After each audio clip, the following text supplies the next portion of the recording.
اور یہ اس کی دوسری آڈیو ہے، ذرا سماعت فرمائیں. اور یہ ذرا جو بھی تمہارے ارد گرد دیوبندی رہتے ہو ان کو بھی ذرا سنا دیں. یہ اصلاح امت کے لیے نہ کہ انتشاری کے لیے، کہ انہوں نے جو خرافات اعلیٰ حضرت کے لیے بولتے ہیں لیکن وہ تو کچھ اعلیٰ حضرت کی کتابوں میں ہے ہی نہیں، پڑھتے ہی نہیں، تو اس میں ملے گا کیا؟ مولوی کو سنیاتے ہیں، ان کی زندہ ملوں کی تقلید کرتے ہیں، چلے آتے ہیں منہ اٹھا کے، تحقیق کرتے نہیں ہیں.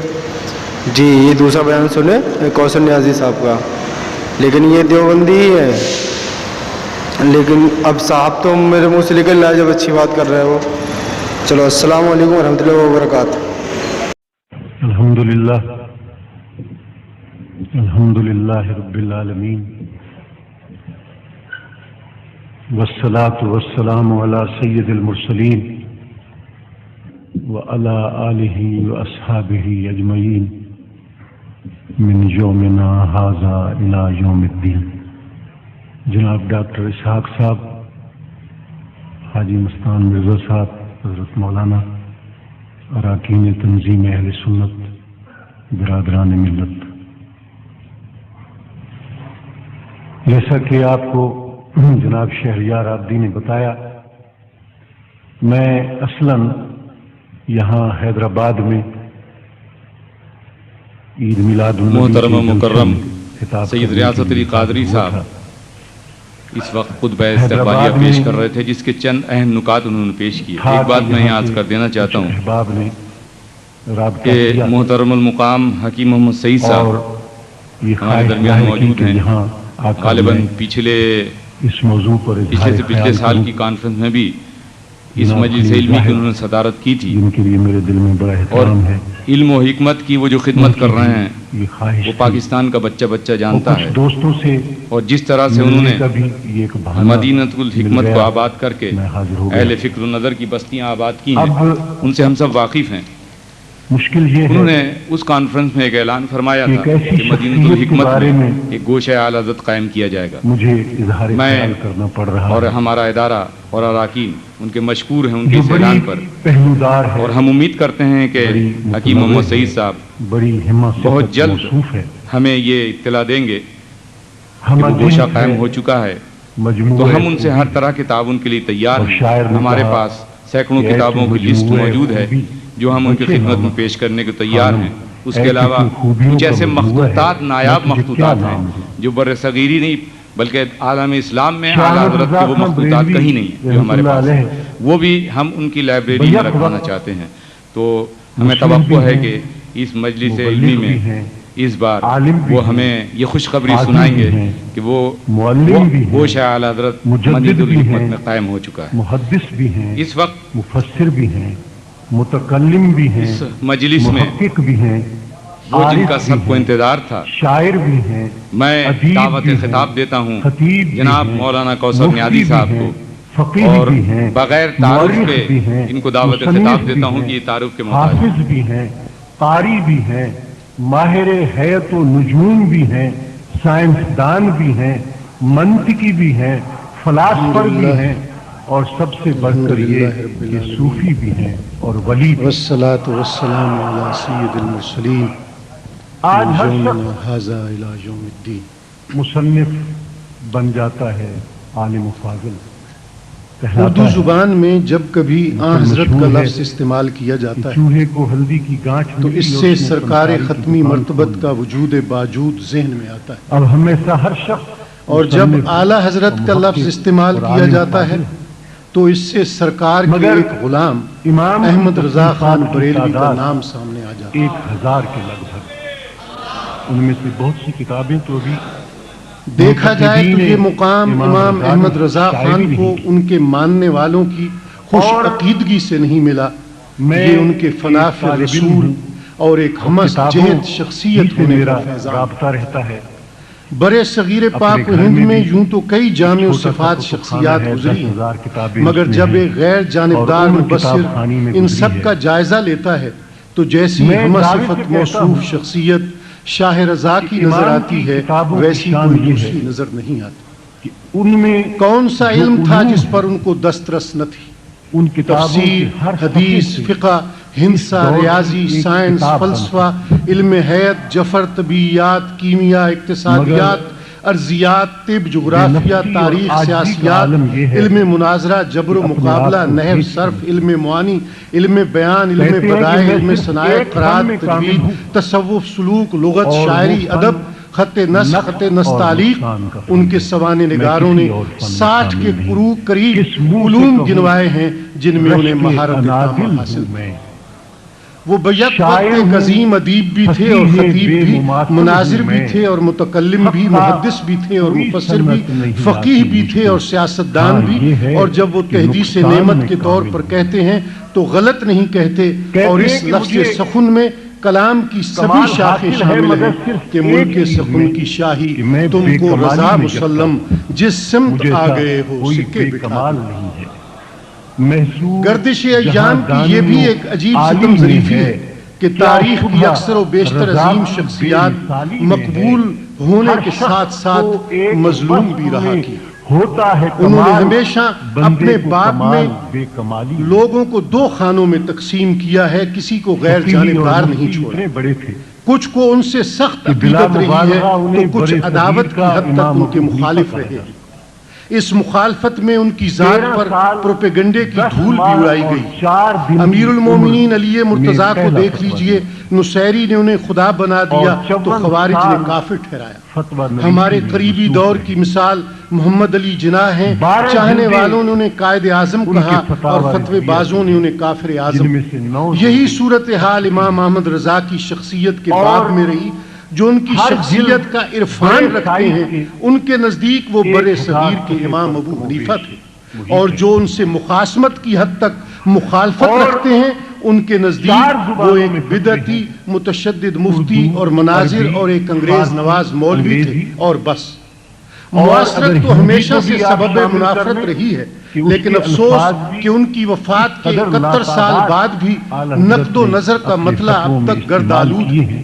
تعصب کی رنگین اینکیں لگا کر دیکھنے والوں نے صاف نظروں سے ابھی تک ان کا روئے تاباں دیکھنے کی کوشش نہیں کی۔ اگر وہ انصاف کرتے تو انہیں یہ جاننے میں کوئی دشواری نہ ہوتی کہ امام رضا کے خلاف پھیلائے جانے والا پروپیگنڈا مخالفین کے اپنے دلوں پر چھائے ہوئے غبار کدورت کا نتیجہ ہے، ورنہ خود امام کے زبان و قلم اور قول و فعل سے نکلا ہوا ہر لفظ تو زبان حال سے یہ پکار رہا ہے کہ نہ شبم نہ شب پرستم کہ حدیث خواب گویم، چون غلام آفتابم ہم آفتاب گویم۔ کیا ستم ظریفی ہے کہ جو رد بدعات میں شمشیر برہنہ تھا اسے خود حامی بدعات قرار دیا گیا۔ ان کے افکار و فتاوی کا مطالعہ کیا جائے تو صاف نظر آتا ہے کہ جتنی سخت مخالفت خلاف پیمبر راہگزینی کی انہوں نے کی شاید ہی کسی اور نے کی۔ ان کے ایک معاصر حضرت خواجہ حسن نظامی دہلوی نے مرشد کو سجدہ تعظیمی کے نام سے ایک کتابچہ لکھا تو امام رضا نے حرمت سجدہ تعظیم کے نام سے اس کا جواب لکھا اور 100 سے زیادہ آیات و احادیث سے اسے حرام ثابت کیا۔ عام طور پر لوگ پیری مریدی کو اسلام کا لازمہ قرار دیتے ہیں، مگر آپ نے اپنی مشہور کتاب السنیۃ الانیقہ میں لکھا ہے کہ انجام کار رستگاری کے واسطے صرف نبی کو مرشد جاننا بس۔ البتہ اصلاح ذات کے لیے کسی کو مرشد بنانا اور اس کی بیعت کرنا ان کے نزدیک جائز بھی تھی اور مفید بھی۔ اسی طرح ہمارے ہاں قبروں پر چراغاں کیا جاتا ہے، مگر امام رضا قبروں پر چراغ جلانے کو بدعت قرار دیتے ہیں، اور صرف اس صورت میں اس کے جواز کے قائل ہیں جب قبر رستے میں واقع ہو یا مسجد میں ہو اور اس کی روشنی سے مسافروں اور نمازیوں کو فائدہ پہنچ سکتا ہے۔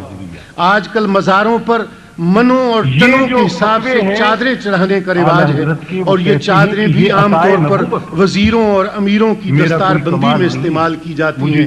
امام احمد رضا قبر پر صرف ایک چادر چڑھانے کی حد تک اس کے جواز کے قائل ہیں،